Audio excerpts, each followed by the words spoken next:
internships. If you missed the first one, please check that out first and then come back and watch this one afterwards. As before though, there is a focus here within the food industry, but most of the information is applicable to any internship you might be looking for, so please continue watching, you might learn something new. I am Simon Dawson, I'm a senior lecturer in the School of Sport and Health Sciences at Cardiff Met University, and I welcome you to this short session. In this video, we're going to focus on what kind of internship you would like to do, how to find an internship, how to apply for one, and then what to do next. Now, we will also do a few videos of students that have obtained internships, so you can hear firsthand from their experiences what were some of their challenges getting internships in the first place, how many applications they went through, and then when they've started the process themselves. I can't emphasize enough how important an internship can be to improve your employability after graduation. Many companies reject graduates simply because not enough experience. So gaining valuable experience whilst at university, especially industrial experience, is crucial at solving this.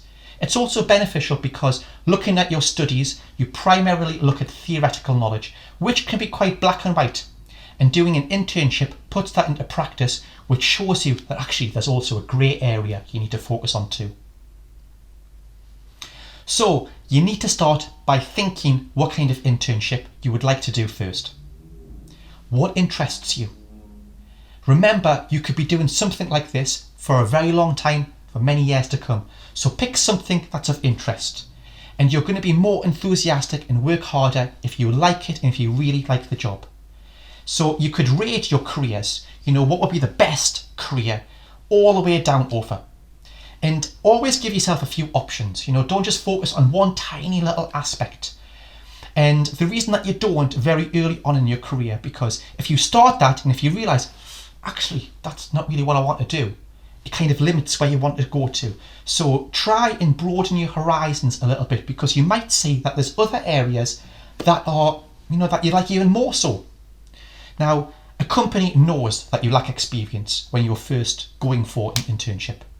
So they might not look at, your experience. What they will look at is other things. So things like your interpersonal skills, and that's such as things as being knowledgeable, able to communicate well, ability to think critically, organisational skills, time management, and potential leadership attributes.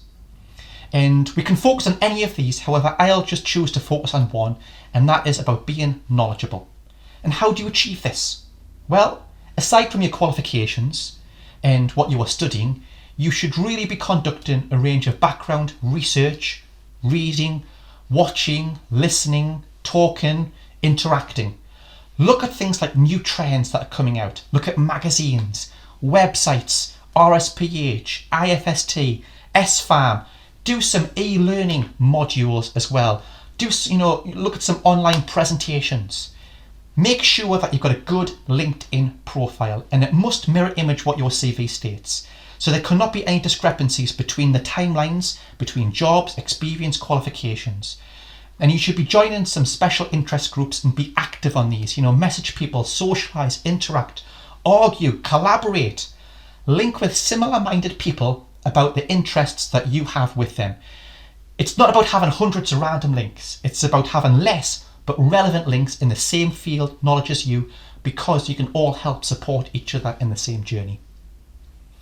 What you also need to do is really enhance your CV. And this is really important. If you've got a business looking at 100 CVs, everyone's got the same degree. Everyone states, I am enthusiastic, I am motivated, I am keen to learn, I am a team player. Well, what makes your CV stand out from the others? Why would a company choose you over everybody else that says the same thing? So you need to enhance your CV, and this is done by what you do in university and outside of university. So a recruiter should pick up your CV and go, wow, I want to know more about that person. So join research groups, student union clubs, memberships and organisations, do additional accredited qualifications, join volunteer groups, be an ambassador to the programme, have a part-time job, enter food competitions, add everything to your LinkedIn where relevant.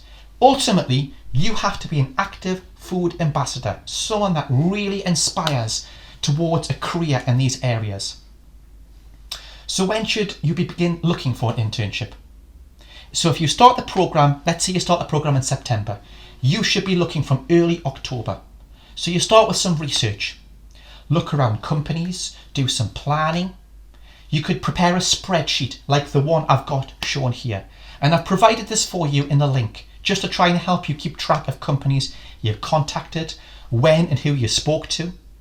And this stops you from getting lost and accidentally contacting the same company several times.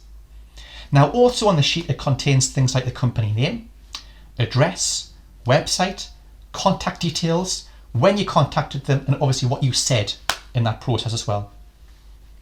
The address is very important because what if you've got to relocate? So it's important to know where this company is located in the first place.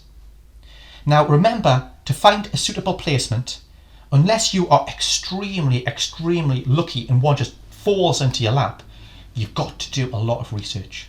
So go to websites such as Yellow Pages, do internet searches, visit Your Food Job or Food Man Jobs, look through trade magazines, visit IFST website, look at SFAM, BRCGS, Facebook, LinkedIn.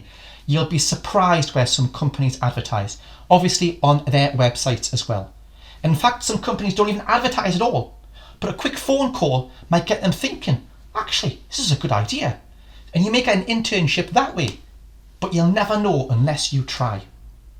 So here is yell.com, or Yellow Pages as it used to be called, and top of the page, select food manufacturer, input the name of the city, the town, the region, put that you're interested, and click search.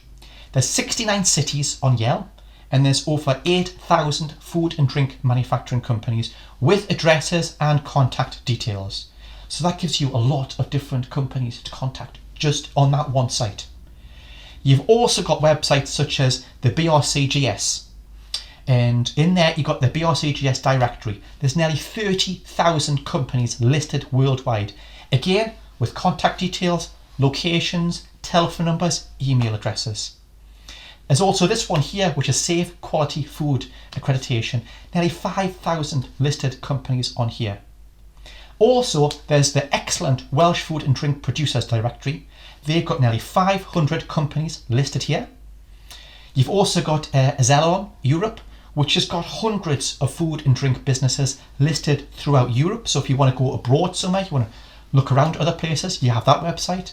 Also in the Asia Pacific area is Crunchbase, and they've got over 3,700 food and drink companies. Add that all up, that's a lot of businesses to look at. So do your research. So when you've found a company and you think, ooh, they sound interesting, you don't just phone them up straight away. They might be really small. It might be just one person working there, and they might never employ someone like you. So continue doing some research. Visit their website, visit Facebook pages, LinkedIn, Instagram, Twitter. Most of this information on here is going to be marketing and sales information, but it'll give you a good feeling for that business. Could you see yourself working there? Have they got a good ethos? Is it something that you inspire to work towards as well? Try going onto LinkedIn and look for people that already work for that company. Maybe look for people with a similar job title to what you're applying for and see what their profile states. You could look for present and past jobs at that company, look through different types of recruitment roles, that sort of thing. And maybe through doing this, you might see a list of jobs criteria, essential and desirable criteria for working for these companies. And then if you're doing this, put some of these keywords in your CV, in your cover letter as well. Just makes yours sound a bit more approachable and a bit more directly linked with the company that you're applying for. Now, something I really like is called the STAR approach. It's not always used by businesses. However, it does put into context your ability with real life examples. So STAR stands for situation, task, action, result. And you begin with providing a brief outline of the situation. You then follow this outline by detailing the task or tasks you have to complete. And this is followed by the actions that you took to resolve the issue, if possible. And then finally, the overall outcome or the result of your actions. So were the objectives met? What did you learn from this? So just some very quick do's and don'ts, okay? So first of all, in the do's, be honest, open, be yourself and make your CV stand out. It's really, really important to be all of these things. Just be yourself. Don't try and be somebody else, especially when you're stuck in an interview, because you might make mistakes and it might come across wrong. But do not lie or provide false information. Do not brag or exaggerate. Please do not have any spelling or grammatical mistakes anywhere. And lastly, don't send you the same CV and cover letter to lots and lots of companies. If we stay on this last point for a second, I've seen lots of CVs from students stating that they're experts in food safety or an expert in food quality standards. However, how can they be an expert if they're so young and they've never really worked in the food industry before? It's impossible.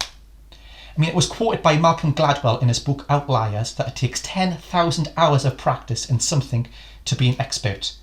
Now, although this is kind of a provocative generalisation, and there's a lack of scientific evidence that supports this, what it leads towards is that it takes years and years working in the same field to have any level of expertise, knowledge in that area. So by putting that you're an expert in your CV, it's just bragging, and it's things that are going to put your CV down lower than someone else's. Now, I like this analogy because it takes the same fundamental point and provides different outcomes. So if you take boiling water and you add an egg, the egg will become hard. But if you take boiling water and add rice, the rice becomes soft. Basically, you need to adapt yourself to your interview, your CV, your cover letter for the job or interview you're going for. So with regards to the interview, is it formal, informal, group, online, behavioural, situational? Do your research. Don't go in with the same approach to every single type of interview because you might be doing something else. And this takes me on to some common questions at interview stages. Now, there's lots of common questions you can come to be honest. And I would Google this online, look at some of the common interview questions and see what the responses are. But some of the ones that we've seen are, tell me about yourself. Why have you applied for this internship? What are your strengths? What are your weaknesses? How would your friends, your work colleagues, your university, how would they describe you? Tell me about an achievement that you've been proud of. Also, tell us about a time when you have successfully dealt with a difficult situation. Now, you've got a range of different types of questions that I've just brought up here, okay? And companies are not asking these to try and catch you out. They're not trying to be nasty. What they're trying to do is they're wanting to establish what type of person you are, how much you want that job, how you handle a range of different situations. And that's why it's important to look at these core questions and practice. Practice how you would answer these. Practice in the mirror. Practice to your friends, your family. Now, lastly, when the interview day comes, always arrive early. Even if you're 2 hours early, just walk around the block a few times. Sit on a park bench. Practice your responses. Anything really. Just don't be late. Always dress business smart. A clean and tidy appearance. And this doesn't change for online interviews either. Always be business smart irrespective. Have a copy of your CV, the job description and a cover letter with you as well, because you might need to refer to these at some point during the interviews, or you might want to just check what you've wrote before you go in. Turn your mobile phone off. Don't put it on silent just in case it's not. Make sure it's totally off just in case. And when you're sitting in the interview, don't sit folded arms, don't stutter, mumble, fidget, bite your fingernails, fiddle with your hair, this sort of thing. And if they offer you a drink, say yes. Ask for a water or something similar. You're going to be nervous and you get a dry mouth, dry throat, you might not be able to answer. So a water can be great. Now, water can also be good because if they ask you a difficult question, it gives you that few seconds to try and compose yourself before you need to answer. And when answering anything, try and sound assertive, like you know what you're talking about.